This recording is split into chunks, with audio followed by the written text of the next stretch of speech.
여러분과 함께 나누고 싶은 것은 포도나무의 열매에 대해서 말씀을 같이 나누기 원합니다. 오늘 본문 1절에 보면은 나의 사랑하는 자의 포도를 노래하리라 라는 말씀을 통해서 포도의 노래라는 그런 제목으로 만들 이제 이 말씀을 나누게 되는데, 특별히 노래하는 왠지 축제와 기쁨과 즐거움이 넘쳐야 되는데, 여기에 포도원에 보면 오히려 참 죽음에 대한 심판에 대한 어떤 슬픔의 노래이기도 합니다.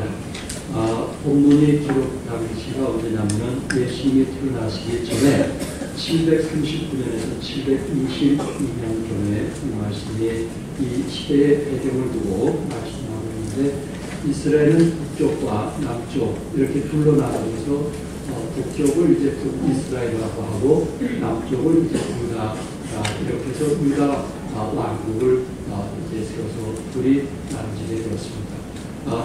특별히 이제 북쪽 이스라엘은 10지파들이 북쪽 이스라엘로 나눠졌기 때문에 특별히 그곳에는 우상 숭배를 많이 했고 하나님이 기대하지 않았던 그런 민족이었고요. 유다 왕은 지파 수는 적지만은 그래도 그곳에서 늘 하나님이 기대했고 또 저들이 하나님을 사랑했고, 그래도 북쪽보다는 남쪽이 하나님을 더 사랑했던 그런 민족인 것을 보게 됩니다. 그래서 오늘 특별히 하나님께서 유다 민족을 사랑했음에도 불구하고 저들이 하나님 말씀을 배반하게 되었을 때 하나님께서 참 저들을 심판하시는 그런 무서운 말씀이기도 합니다. 그래서 우리는 정말 이 메시지를 통해서 하나님께서 깨닫게 했을 때 빨리 돌아서면 그런 믿음이 필요한데, 때로 우리는 참 교만하고 끝까지 마음을 들지 않고 말씀을 받아들이지 않는 그런 우리의 마음들 때문에 깨지지 못하고 또한 성숙하지 못하는 경우를 많이 보게 됩니다.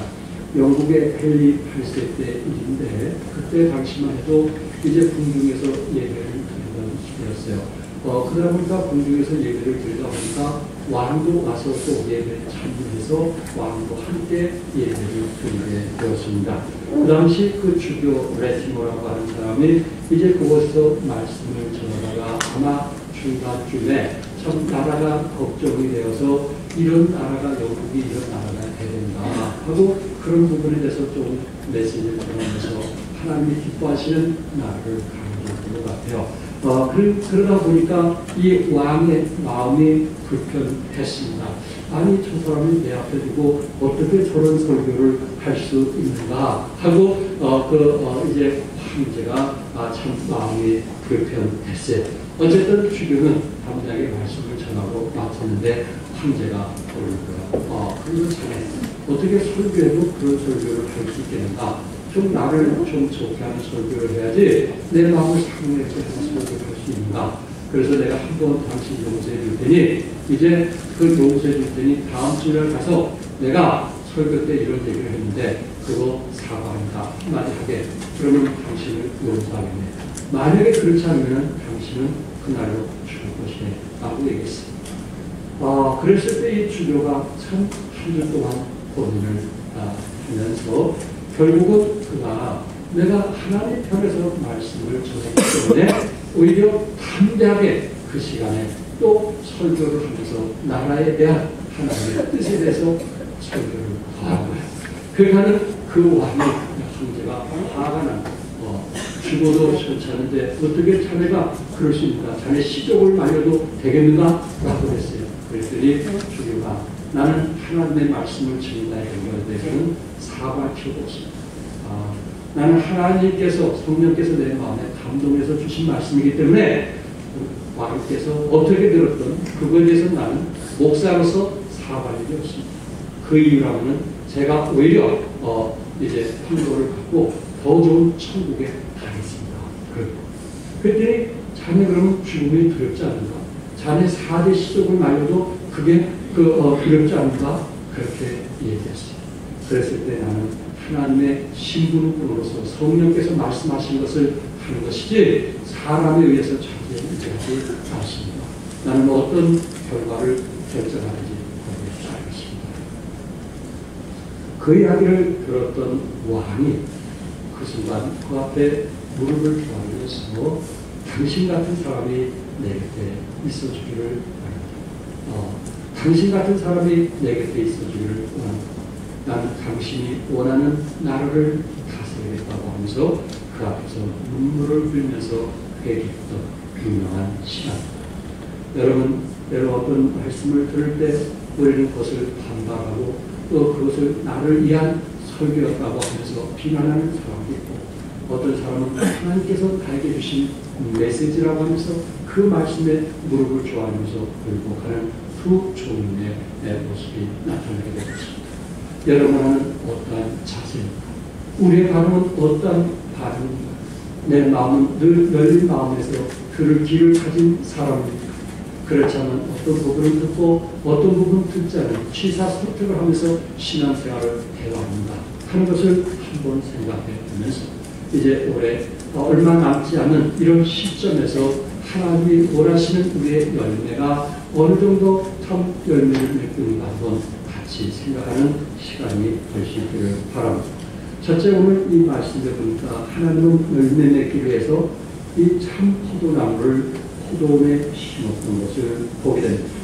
나의 사랑하는 자에게 포도원이 있으며 심이 기름진 산이다. 땅을 파서 돌을 제하고 극상품 포도나무를 심었다고 말씀했습니다. 여기에 주인은 포도園에다가 지금 좋은 열매를 기대하면서 좋은 포도나무를 심었다고 했는데, 여기 첫 번째 보니까 좋은 토양을 갖고 있다고 했습니다. 땅을 팔고 또한 돌을 제하였다, 이렇게 말씀을 하고 있습니다. 다시 말해서 좋은 기름진 땅을 만들어서 그곳에다가 포도나무를 심기를 원했던 것입니다. 마태복음 13장에 보면 네 종류의 밭이 가운데 길가밭과 흙이 얕은 돌밭과 가시동굴밭과 그 다음에 이제 옥토와 같은 밭입니다. 결국 우리의 밭은 우리가 스스로 갈아야 거기에 씨를 뿌릴 때 열매를 맺을 수 있게 되는데, 우리의 마음밭은 어떤 밭인가? 길과 같은 밭인가? 흙이 얕은 돌밭인가? 가시 동굴이 우거진 가시 밭인가? 하는 것을 한번 생각해 보시기 바랍니다.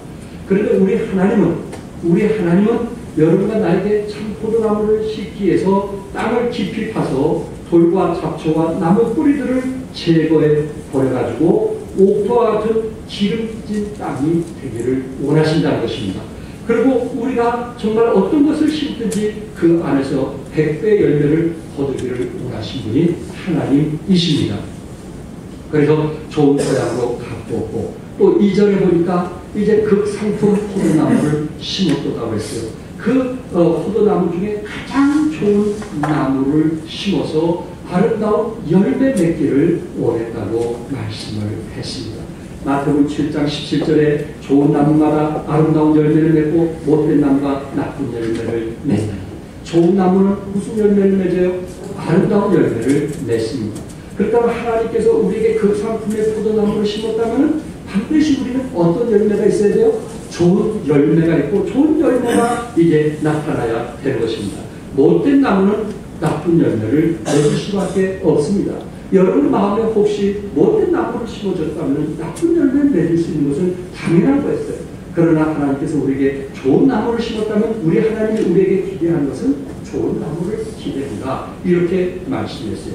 여기 포도나무가 왜 여러분과 나를 두고 얘기하느냐, 이렇게 말씀을 할 수 있겠지만은 여기 7절에 보니까 좋은 나무가 어떤 사람을 두고 얘기했어요? 좋은 나무. 7절에 뭐라고 했어요? 좋은 나무가. 여기 7절에 보니까 여호와의 포도는 이스라엘 족속이요 그의 기뻐하신 나무는 누구라 했어요? 유다 사람이라. 여기 기뻐하시는 포도나무는 지금 누구를 두고 비유하고 있냐면 유다 사람들을 비유하고 말씀하고 있습니다.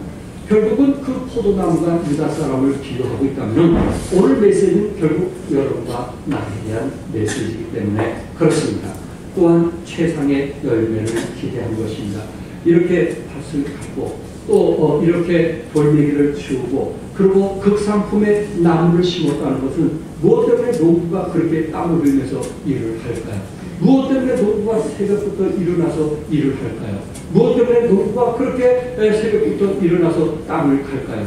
단 한 가지, 그것은 좋은 열매를 기대하는 것 외에는 아무것도 없습니다. 그래서 여기에 망대를 세웠고 그리고 그 안에 술투를 팠었다고 말씀을 했어요. 농부가 적게 씨를 뿌리고 땀 흘리며 열심히 가꾸게 되면 반드시 풍성한 수확을 기대할 수가 있었기 때문에 포도주인은 극상품 포도나무를 심으면서 무엇을 기대했을까요? 무엇을? 열매를 기대했던 것입니다. 그러니까 하나님은 지금 어느 나라 사람에게 열매를 기대했어요? 유다 사람들에게 열매를 기대해서 정말 그들을 이스라엘 백성들을 애굽에서 가나안까지 그리고 또한 그들이 애굽에서 가나안 땅을 지나갈 때 그 광야를 지날 때 40년 동안 이제 떨어지지 않는 신발을 주시고 또한 먹을 것과 입을 것을 주시고 매출을 주시고 매일 새벽마다 만나를 주셨던 하나님께서 직접 40년 동안 저들을 먹이고 인도하시고 축복하셨던 것은 무엇이냐면 단 한 가지, 저들에게 좋은 열매를 기대했던 것입니다. 이처럼 하나님께서 여러분과 나에게 좋은 열매는 무엇일까? 물론 성경에 전체적으로 많은 부분들이 이런 것이 열매다, 이런 것이 열매다 이렇게 말씀을 드릴 수 있지만 그 중에 예수님께서 산상수훈에서 말씀하실 때에 그 마태복음 5장 16절 같이 한번 읽겠어요. 시작. 이같이 너희 빛을 사람 앞에 비추게 하여 저희로 너희 착한 행실을 보고 하늘에 계신 너희 아버지께 영광을 돌리게 하라. 아멘. 무슨 행실을 보고? 착한 행실을 보고 하늘에 계신 너희 아버지께 영광을 돌리게 하라. 많은 열매들이 있겠지만 그 중에 하나님은 우리의 무엇을 보기 원해요? 착한 행실을 보기 원해요. 그 말씨에서도 착한 말씨, 그 태도 속에서도 착한 태도, 뭔가 정말 쓴뿌리 가진 그런 교만한 자세가 아니고 늘 겸손한 그런 착한 선한 행실을 보기를 원한다고 말씀을 했어요. 그러니까 우리가 예수를 믿고 오랫동안 신앙생활을 하면 할수록 우리는 선해질 수밖에 없고 착해질 수밖에 없을 것입니다. 왜 그럴까요? 하나님께서 우리를 그런 열매를 기대하기 때문에 우리의 가치를 다시고 그리고 우리를 기대해서 최고의 그 상품으로 우리를 심어 놓았기 때문에 그런 것입니다. 때로 우리가 교만할 때도 있어요. 때로 우리가 반응이 남에게 마음의 상처를 주는 안 좋은 태도를 보일 때가 있어요. 그러나 우리는 그때마다 우리 자신들을 회개하고 돌이키면서 어쨌든지 상대방에게 좋은 태도를 보일 수 있는 좋은 말을 할 수 있는 여러분과 내가 될 수 있기를 바랍니다. 누가 기대하는 열매라고요? 하나님이 우리에게 기대하는 열매이기 때문에 그렇습니다. 정황성서 침례교회 성도 여러분, 착해집시다. 선해집시다. 네, 정말 도도한 마음이 아니고 늘 어떤 일을 맡았고 어떤 일을 감당할 때 늘 겸손한 마음으로 함께 섬기는 마음으로 세우는 마음으로 기쁨으로 봉사하고 기쁨으로 섬겨야지. 그것이 하나의 도도하고 자만심이 드러난다면 결코 그것은 하나님의 어떤 이유라든지 하나님이 기뻐하시는 것이 아닙니다. 왜냐하면 그 선한 사람이 되도록 하기 위해서 갈라디아서 5장 22절에 성령의 열매를 주시기 때문에 그렇습니다. 예수 믿고 구원받은 사람에게 우리에게 성령의 열매가 있는데 사랑과 희락과 화평과 오래 참음과 자비와 양성과 충성과 온유와 절제의 열매라고 했습니다. 여기 성령의 열매는 문법적으로 말하면 단수로 되어 있으면서 단수로 되어 있다는 것은 성령 안에 이미 9가지의 열매가 존재한다는 것입니다. 우리 인격 속에 9가지의 열매가 존재한다는 것입니다. 그 9가지의 열매는 누구를 얘기하시는 거예요? 누구를? 결국 누구를 얘기하시는 거예요? 우리 예수님을 두고 말씀하시는 거예요. 그 성령이 누구 안에 있어요? 우리 안에 계세요. 한 사람이면서 몇 가지 열매가 있어요? 9가지의 열매가 있는 것입니다. 여러분 안에 성령이 계시면 결국 그 열매는 우리의 인격 또한 우리의 도덕적인 그런 삶의 변화를 주고 있기 때문에 다른 사람에게 열매를 맺힐 수 있다는 것입니다. 착한 행실은 모든 선한 일에 열매를 맺는다고 했는데 여러분과 내가 가정에서 이런 아름다운 열매를 맺을 수 있기를 바라고 또한 이제 교회 안에서도 늘 착한 착하고 선한 사람에 대해서 인정받고 칭찬받는 여러분과 내가 될 수 있기를 바랍니다. 그렇다면 여러분과 내가 어떻게 이렇게 선해질 수 있을까? 착해질 수 있을까? 물론 성령님을 모신다는 것은 예수님을 통해서 구원받는 거 아니겠어요? 예수님을 개인의 구세주로 내가 모실 때 성령님이 내 안에 들어와 계시고, 그리고 내가 이제 그리스도 안에 계시기 때문에 성령의 9가지 열매가 있는 것입니다. 그럼에도 불구하고 하나님께서 우리는 성령 충만함을 받으라고 했어요. 성령이 우리 안에 계심에도 불구하고 무엇을 받으라고요? 성령 충만함을 받으라고 했어요. 그럴 때 우리 9가지의 열매가 나타나고 그 사람이 선한 사람이 된다는 거예요. 그러니까 예수 믿고 구원받았다 해서 선한 사람이 되는 것이 아니고 뭘 받을 때? 성령 충만을 받을 때 결국은 그 사람이 선해진 사람이 된다는 말씀이에요. 착해지는 사람이 된다는 말씀이에요. 그렇다면 여러분과 내가 착한 행실을 하려면 어떻게 할까요? 성령이 내 안에 계세요. 성령 충만을 받으라고 했어요. 그건 도대체 어떻게 성령을 충만을 받는가? 물론 기도를 통해서도 성령 충만을 받을 수 있고 여러 가지 성령 충만을 받을 수 있지만 요한복음 15장에서는 여기에 내 안에 거하라는 메시지를 반복해서 하고 있습니다. 요한복음 15장 4절에 내 안에 거하라 나도 너희 안에 거하리라. 요한복음 15장 5절에 저가 내 안에 내가 저 안에 있으면 이 사람은 과실을 많이 맺나니. 6절에 사람이 내 안에 거하지 않으면 가지처럼 밖에 버리고 말라지나니. 7절에 너희가 내 안에 거하고 내 말이 너 안에 거하면 무엇이기 원하는 대로 구하라. 9절에 나의 사랑 안에 거하라. 여기서 계속 우리 주님께서는 내 안에 뭐하라 했어요? 거하라. 그러니까 여러분과 내가 이미 주님 안에 거했어요? 안 했어요? 거했음에도 불구하고 계속적으로 정말 이 성령 충만을 받기 위해서 내 안에 거하라, 내 안에 거하라. 그리하면 열매를 맺을 것이라, 선한 사람이 되고 착한 사람이 될 것이라는 것을 요한복음 15장에서 계속해서 반복해서 강조하고 있습니다. 그래서 하나님 안에 거하는 것을 어떻게 거하는 것인가? 거기 결국은 2가지로 요약을 해서 말씀을 하고 있는데, 그 7절에 우리 한번 같이 읽어볼까요? 시작. 너희가 내 안에 거하고 내 말이 너희 안에 거하면 무엇인지 원하는 대로 구하라. 그러면 이루리라. 이렇게 말씀을 했어요. 주님과의 그 교제가 되어져야 결국은 영적으로 충만할 수 있는데, 우리 주님과 교제하는 2가지 방법에 대해서 말씀을 했습니다. 첫째는 하나님의 말씀이 내 안에 거하는 것입니다. 하나님의 말씀이 어디 안에 거하는 거예요? 내 안에 거하는 것입니다. 머리에 두는 사람이 아니에요. 여러분, 머리에 지식으로 듣는 사람은 순간적으로 새롭고 순간적으로 정말 이제 보존될 수 있지만은 그 삶의 변화가 되는 것은 그 말씀을 내 마음에 뭐 하는 거예요? 두는 거예요. 그 말씀을 내 마음에 두는 거예요. 우리 가려반 같이 이제 저희들이 식사 후에 서로 나누기도 하고 축복받은 것을 나누는데 어떤 분은 이런 얘기를 해요. 내가 지난주에 말씀 본 것 중에 이런 것이 축복이 됐습니다 하는데, 그분 속에서 무엇을 제가 볼 수 있냐면, 저분이 말씀이 축복된 것을 계속 마음에 뭐 하고 있는 거예요? 가지고 있는 거예요. 가지고 있는 거예요. 그렇게 살고 싶은 그 말씀을 가지고 있는 거예요. 참 아름답다. 아름답다. 내 안에 거하라는 것은 그런 말씀이에요. 암송을 통해서 늘 말씀을 가지고 있든지, 또한 어떤 말씀이 내 안에 각인이 되어서 그 말씀을 늘 내가 붙들든지 그것을 가지고 내 안에 거하라는 말씀이에요. 그러기 위해서는 여러분들이 말씀을 봐야 되겠어요? 안 봐야 되겠어요? 말씀을 봐야 돼요. 말씀을 가까이 하는 거예요. 그래서 그것이 나의 삶의 변화까지 와야 되는 거예요. 그래야 그 사람이 다른 사람에게 행복을 나눌 수가 있는 것입니다.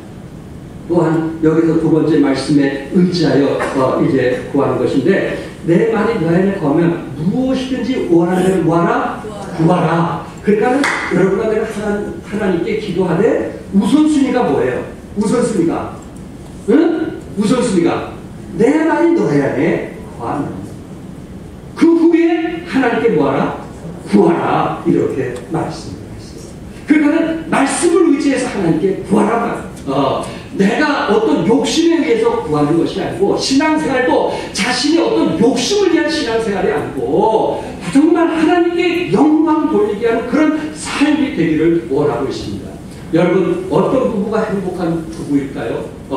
요새 50대 넘으신 부부들 따로자는 게 행복한 부부일까요? 그렇지 않으면 말이 없는 부부가 행복할까요? 진정한 행복은 어떤 남편이 TV만 보고 이제 부인은 옆에서 조장조장 대고 얘기하는 그 부부가 행복할까요? 정말 아내가 얘기할 때 TV를 끄고 얘기를 들어주려고 하는 부부가 행복할 거예요. 진정한 부부는 대화가 있어야 되는 거예요. 진정한 부부는 대화가 있어야 돼요. 진정한 성도와 관계는 뭐가 있어야 돼요? 대화가 있어요. 내가 이런 부분이 어렵습니다. 내가 이런 부분이 힘듭니다. 좀 기도해 주십시오. 내가 이런 부분을 위해서 참 하나님께 의지하는데 좀 도와주십시오. 이런 대화가 있으면 더욱 그 관계는 아주 친밀한 관계가 되고 때로 정말 그분이 생각날 때마다 눈물로 기도하게 됩니다. 부부는 뭐가 있어야 돼요? 대화가 있어야 돼요. 우리 하나님이 그거를 요구하는 거예요. 진정한 하나님과 그 영적으로 성령 충만한 사람은 하나님과 뭐가 있어야 돼요? 대화가 있어야 돼요.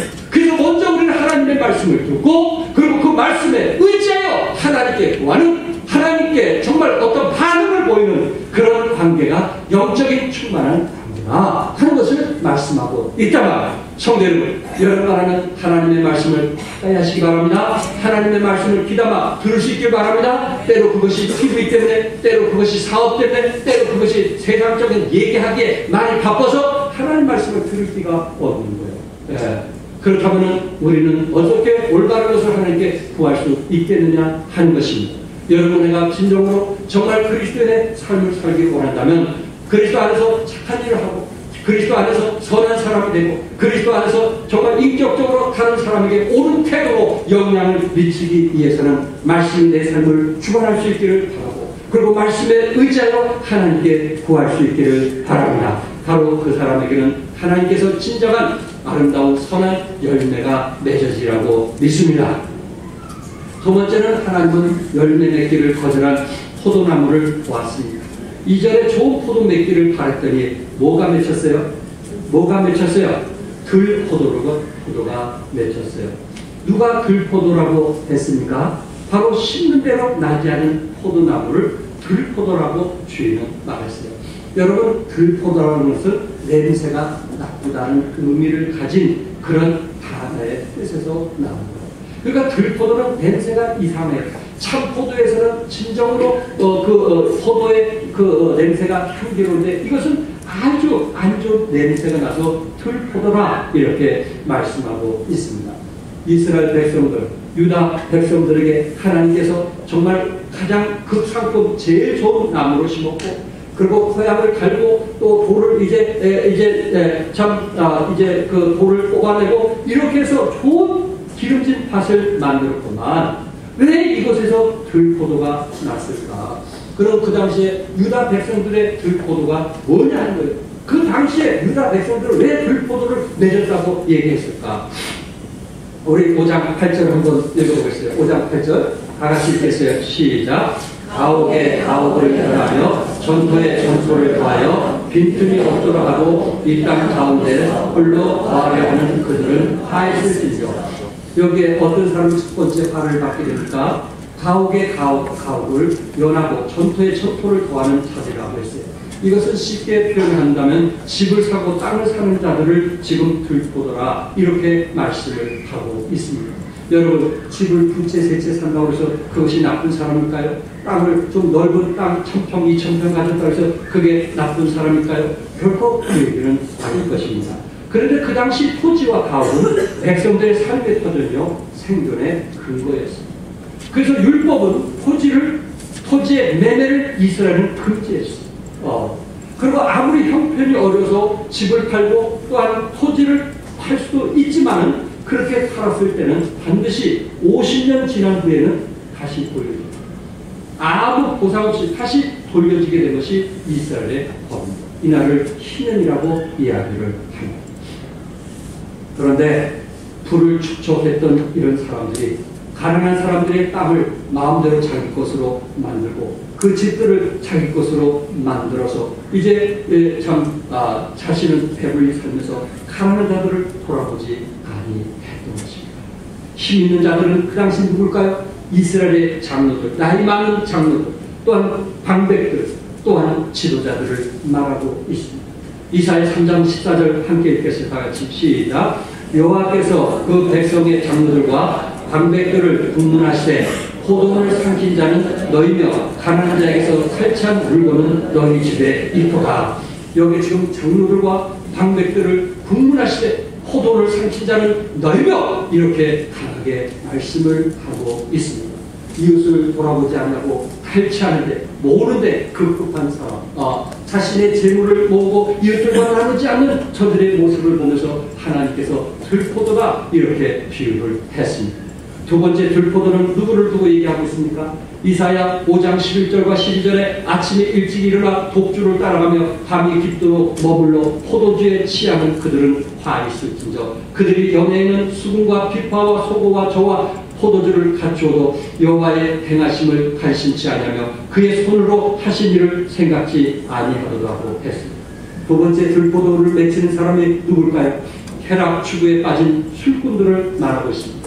부자들의 그 풍요로움은 아침 일찍부터 밤늦게까지 계속되는 술자리로 이어지는데 여기서 독주와 포도주가 어떤 것인가? 여기 독주는 석류와 사과 꿀 등을 섞은 혼합 포도주로서 알코올 도수가 높은 것이고 포도주는 좀 순한 술을 의미합니다. 저들은 눈에 보이는 것으로 만족을 삼고 육체의 향락에 도취된 자들에게 있어서 하나님의 일에는 관심이 없었던 것입니다. 열매 맺기 위해서 그 상품 포도나무로 심었고 수습되는 주인이 열매에 대한 기대가 있었음에도 불구하고 유다 백성들은 영적인 열매보다는 자신을 즐기는 일에, 자신을 취하는 일에, 자신의 쾌락을 즐기는 일에 거기에 더 많은 시간을 투자했다는 것을 주님이 아시고 슬퍼하셨다라고 말씀합니다. 오늘 나의 모습은 어떻습니까?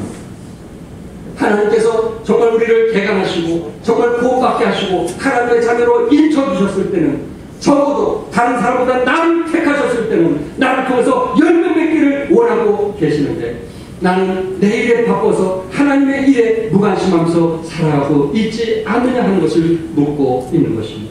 에레미야 2장 21절에 내가 너를 순전한 참 종자 곧 귀한 포도나무로 심었거늘 내게 대하여 이방 포도나무의 악한 가지가 되면 어찌며 순전한 참 종자 곧 귀한 포도나무로 심었거늘 내게 대하여 이방 포도나무의 악한 가지가 되면 어찌며. 성도 여러분, 우리는 하나님의 참 종자인 것을 믿으시면 아멘 하세요. 우리는 하나님의 참 포도나무인 것을 믿으시면 아멘 하세요. 왜 대답을 못하십니까? 왜 대답을 못하세요? 우리 하나님께서 우리를 참 포도나무로 심으신 거 믿으시면 아멘 하세요. 네. 그렇다면 참 열매가 나와야 됩니다. 참 종자를 하나님께서 우리를 심으셨는데 이방 포도나무에 악한 가지가 되면 어찌? 교만하고 자만하고 도둑하고 뭔가 이런 태도는 이게 어찌 된 일이냐? 하나님 보시기에 빛의 자녀처럼 정말 뭔가 착한 행실을 가지고 영향을 미치는 사람이 되어야 되는데 또한 자기의 그 행위를 통해서 뭔가 하나님을 사랑하고 그 모습이 크리스찬의 모습이 되어야 되는데 그 얼굴이 세상 사람보다 더 악한 얼굴이라면 이거 하나님이 기뻐하시겠느냐 하는 것입니다. 나무의 열매가 없으면 그것은 스스로 존재 가치를 상실한 것입니다. 유다서 1장 12절에는 열매 없는 가을 나무를 저주의 상징으로 표현했어요. 우리 한번 같이 유다서 읽어볼까요? 시작. 저희는 기탄 없이 너희와 함께 먹으니 너희 애찬에 암초여 자기 목만 기르는 목자여 바람에 불려가는 물 없는 구름이여 죽고 또 죽어 뿌리까지 뽑힌 열매 없는 가을 나무여. 열매 없는 무슨 나무여? 가을 나무여. 우리 주님께서 우리에게 열매를 맺기 위해서 성령까지 우리 마음에 오셨구나. 그 아름다운 열매가 맺히지 못하고 여기에 그 가지의 아름다운 가지가 열매가 맺히지 못한다면 우리 하나님이 그것을 뭐라고 표현했습니까? 여기 보니까 애찬의 암초 자기 몸만 기르는 목자 자기만 생각한단 말이야. 바람에 불려가는 물 없는 구름이요 죽고 또 죽어 뿌리까지 뽑힌 열매 없는 가을 나무로 표현했습니다. 유다 백성은 포도원 주인이 좋은 포도를 기대하면서 모든 정성을 들여 가꾸었던 포도원과 같은 하나님의 놀라운 사랑과 인도하심을 받은 백성들이었습니다. 하나님은 그들 민족을 최고의 정성을 들여 인도하셨습니다. 그렇기 때문에 거룩하신 하나님의 가르치심과 통치 안에서 그들이 좀 더 영향을 미치고 열매 맺기를 원했던 것입니다. 이게 웬일입니까? 이사야 1장 2절과 4절에 내가 자식을 양육했거늘 그들이 나를 뭐에 따르세요? 거역해. 하나님 일에 관심이 없었어요. 하나님의 뜻에 관심이 없었어요.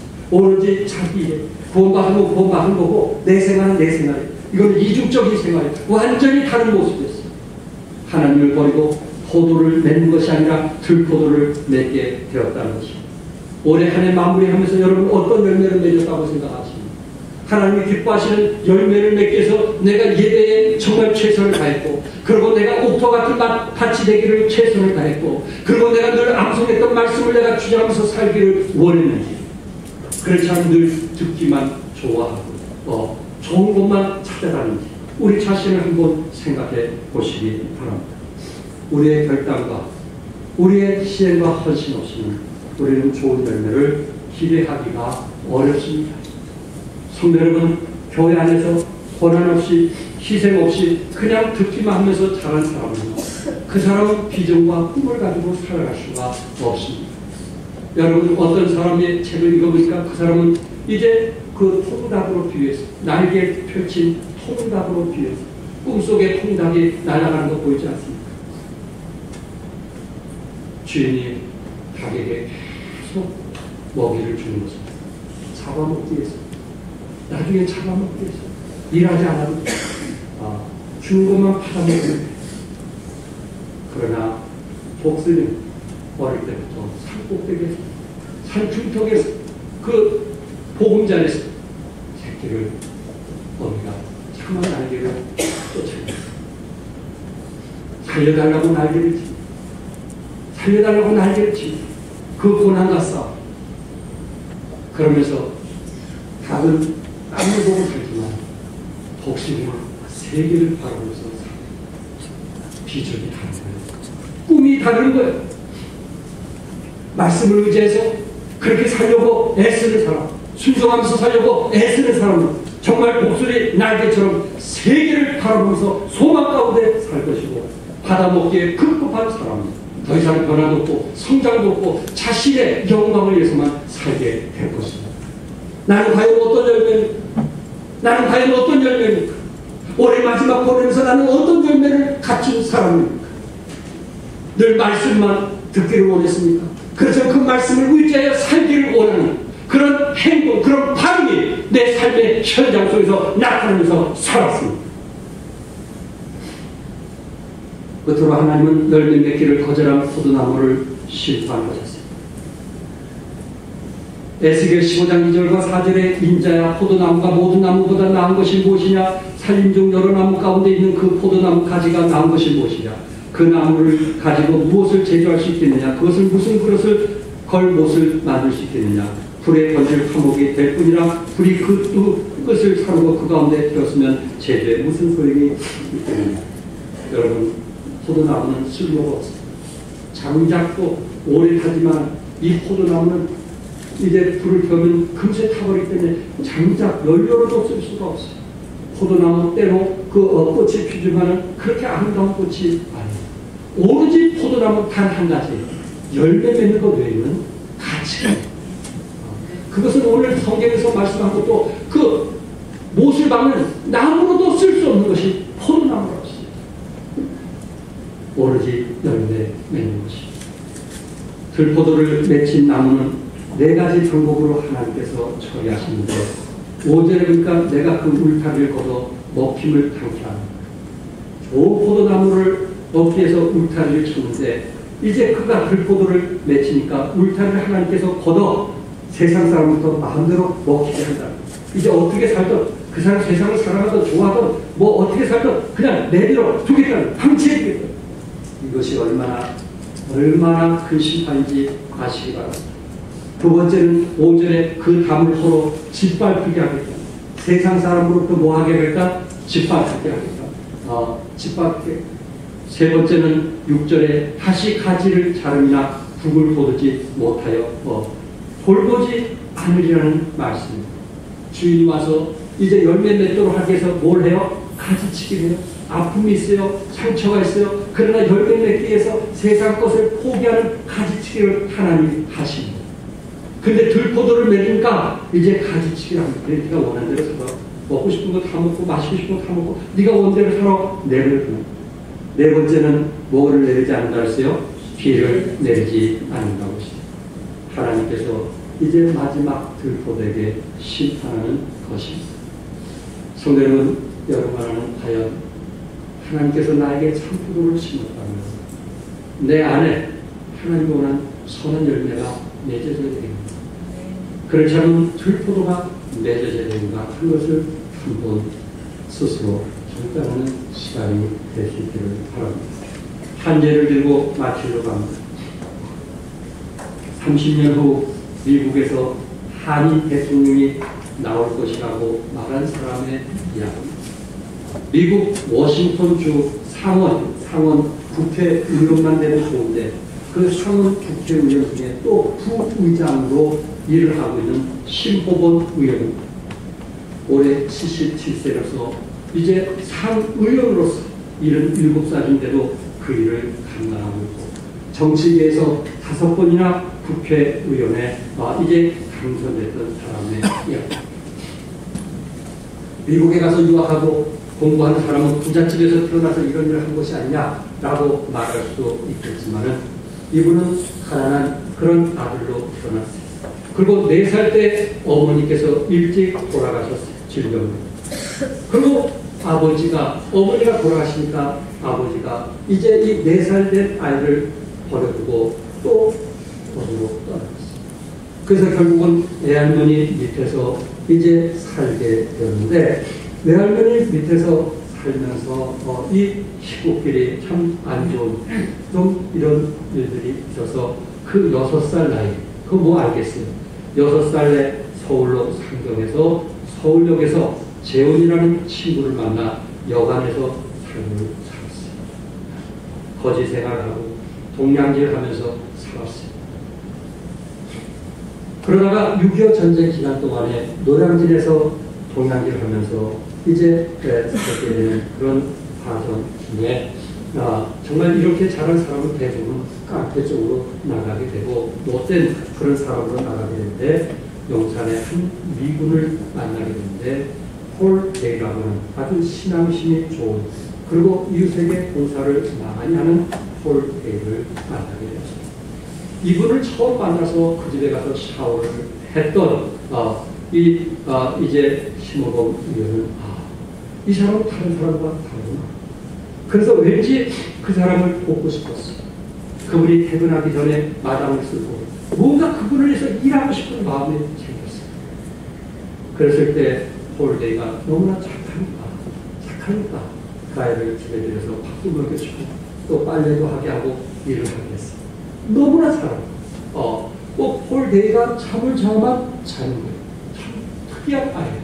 잠을 자만 자는 거예요. 그도 닦아주고 옷 때려주고 하우스보이처럼 우리 김장한 목사님이 하우스보이해서 미국 가서 공부했던 것처럼 이분도 하우스보이 생활을 하게 돼요.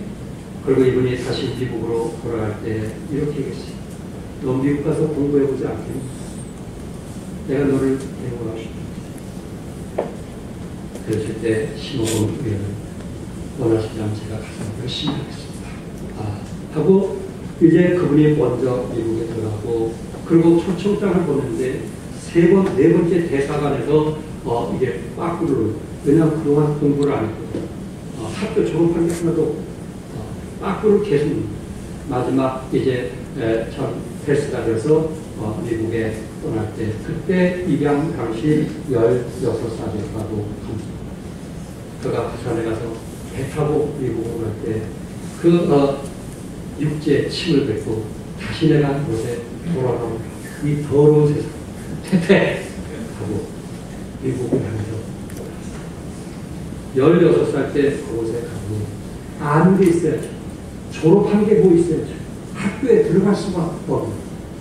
그럴 때 이 폴데이라고 하는 분이 양아버지로서 가르치기 시작해요. 이를 가르치기 시작해요. 수학도 가르치고 영어도 가르치고 공부를 쉽게 말해서 도시 공부를 가르치고 거기에 패스가 되고 이분이 박사학위 받기까지 3시간 이상 잠을 자본 적이 없었다고. 양아버지가 67세 세상을 떠나게 되었을 때 늘 양아버지가 주셨던 그런 가르침, 신앙심을 가르쳐줬고 늘 그분과 함께 교회 생활을 했고 그리고 그 양아버지가 가르쳐준 것 중에 희망은 기다리는 것이 아니고 만들어가는 것이다. 뭐 하는 것이다? 만들어가는 것이다. 기다리는 것이 아니고 내가 만들어가는 것이다. 그것을 늘 마음에 품고 교사가 되고 싶어서 열심히 공부했다. 거기서 박사학위를 받고 이제 하와이 대학 또 메릴랜드 대학 워싱턴 주립대학에서 31년간 교수 생활을 하고 그리고 1987년 자기가 모시던 그 지지사 4분을 바꿔가면서 모시면서 자문폭력관 무역사절단을 일을 하다가 한 분이 당신 한번 국회의원에 나가보지 않겠나, 하원에 출마해보지 않겠나 라고 보냈다. 너무나 고마웠어. 자기는 아는 사람도 또 한인이기 때문에 아는 사람도 없었어. 그러나 해보겠다고 해가지고 돈 가진 것이 없으니까 일일이 집을 방문해가지고 내가 이번에 의원에 나올 테니 표를 하나 찍어달라고 했다가 29,000여 집을 방문했다. 29,000여 집. 생각해보세요. 그게 쉬운 일입니까? 미국의 집들이 얼마나 멀리 떨어진지 알지? 걸어다니면서 29,000 집. 그것이 신문에 나왔다. 신문에. 이런 사람이 스스로 돈이 아니고 스스로 몸으로 이제 의원에 나오기 위해서 이렇게 일했다는 것이 신문에 나와가지고 그것 덕분에 이분이 의원에 당선이 됐어요. 그리고 의원이 되어서 워싱턴 주 교포사에 이제 의원으로 일을 하면서 하는 사람이 이분의 신세를 지지 않은 사람이 없을 만큼 한일을 해서 하는 거예요. 이분이 하원에 당선되고 상원 이전에 하원에 당선되고 제일 먼저 생각난 게 4살 때 어머님이 돌아가셨기 때문에 아버지가 어떨까? 아버지 한국에 계실까 생각이 나. 한국에 돌아오지 않겠다고 침뱉었던 그 사람이 하원에 당선되니까 그래도 내 친추의 아버지에게 칭찬을 받고 싶다. 베란다에 늘 아버지를 생각하고 늘 그리워하는 모습을 다니다 보면서 여보, 괜히 펴줄 테니까 갔다 오세요. 그래서 이제 조사를 해보니까 아버지가 영등포에 있다는 것을 알고 선물을 잘 들고 아버지에게 찾아갔다. 아버지를 찾아갔는데 이게 웬일입니까? 새어머니와 이복 동생 5인 그 가난해서 자기도 가난했는데 그 새어머니도 역시 가난하게 이복도 했고 아주 가난하게 너무 어렵게 근데 아버지가 혼자 살지 않냐고 결혼했다는 그 쇼크 때문에 화가 나서 선물을 내팽개치고 그런데 하나님께서 그 마음을 계속 움직이는 거예요. 그렇게 살지 말라고 그 마음을 계속 그래서 아버지는 미우니까 아버지는 만나지 않고 5명의 이복 동생을 모두 미국으로 데려오는 부분에 대해서 기도하고 있을 때 아내가 당신 오고 힘들어하지 말고 내가 올해부터 직장 생활하면서 당신 동생들을 도와줄 테니 그 동생들 데려오세요. 아내가 너무 착하고 그래서 이국 동생 5을 데려와가지고 거기서 박사학위까지 맞춰줘. 그런 과정 속에 이분이 아버지에 대한 미움 때문에 늘게 상처. 하나님께서 그의 마음을 아버지를 아내가 옆에서 보니까 아버지를 미워하면서 왠지 사랑하는 마음이 있잖아요. 만나보고 싶은 마음이 있잖아요. 그리고 이거는 당장 가서 아버지 모시고 오세요. 아니라고 결코 아버지에게 가지 않겠다고 했지만 그 마음은 아버지에게 마음이죠. 그래서 그가 아버지를 찾아가게 되었고 그리고 아버지에게 처음 질문이 뭐냐면 왜 4살 된 나를 버렸어요? 왜 나를 버렸어요? 그거를 좀 알고 아버지가 새벽까지 술 마시고 왔어요. 그 말 하기가 너무나 두렵고 그러면서 얘기합니다. 너를 낳았을 때 어머니는 이미 질병으로 세상을 떠났고 나 혼자 너를 키워야 되는데 그 당시 일본의 진경으로 가게 되었고 그리고 그 후에 머슴살이를 계속 이쪽저쪽 팔려가면서 머슴살이를 나는 너를 더 이상 키울 수도 없고 내가 너를 데리고 가는 한 너는 고생할 것이 뻔하기 때문에 할머니에게 맡길 수밖에 없다. 나를 위해서 그런 것이 아니고 너를 위해서 그랬다는 그 말에 이분이 눈물을 쓰고 그래서 그 가슴에 그 눈물을 짓는 그 눈덩이가 높이 있어요. 그리고 아버지를 마음에 품었습니다. 그리고 아버지와 어머니를 미국에 모시고 그들이 돌아가실 때까지 모시면서 살게 되었습니다. 이분이 지금 상원 부의장으로 일을 하면서 이렇게 얘기하고 있어요. 30년 후에는 한국의 미국 대통령으로 나올 수 있다. 흑인이 대통령이 될 수 있다면 한국인도 그 대통령이 될 수 있다 하면서 지금까지 자기가 어릴 때부터 고아 생활하고 너무나 힘들게 배고픈 생활을 했기 때문에 한국에서 배운 입양 아이들을 가지고 있고 그리고 유학은 한국 학생들에게 정치를 가르쳐주면서 미국의 리더자가 되고 돕고 있다는 그런 따뜻하고 아름다운 이분의 마음에 상처가 있고 한국에 다시 돌아오지 않겠다고 침을 뱉었던 그에게 좋은 양아버지를 만나게 되었고 그리고 좋은 양아버지보다 더 좋은 하나님을 만나게 되었고 그의 삶에 변화가 있었습니다. 이제는 미국의 워싱턴에서 선한 일을 하는 착한 일을 하는 아름다운 신자로 물끄게 되었습니다. 성례는 선한 일을 하는 여러분과 내가 될 수 있기를 바랍니다. 하나님의 기뻐하신 열매를 맺는 여러분과 내가 될 수 있기를 바랍니다. 나의 삶 속에서 무슨 열매가 있다. 우리 자신들을 한번 돌이켜보겠습니다.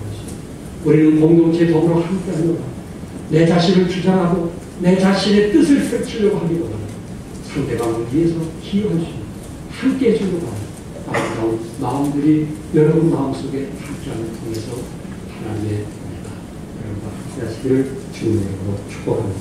기도하겠습니다.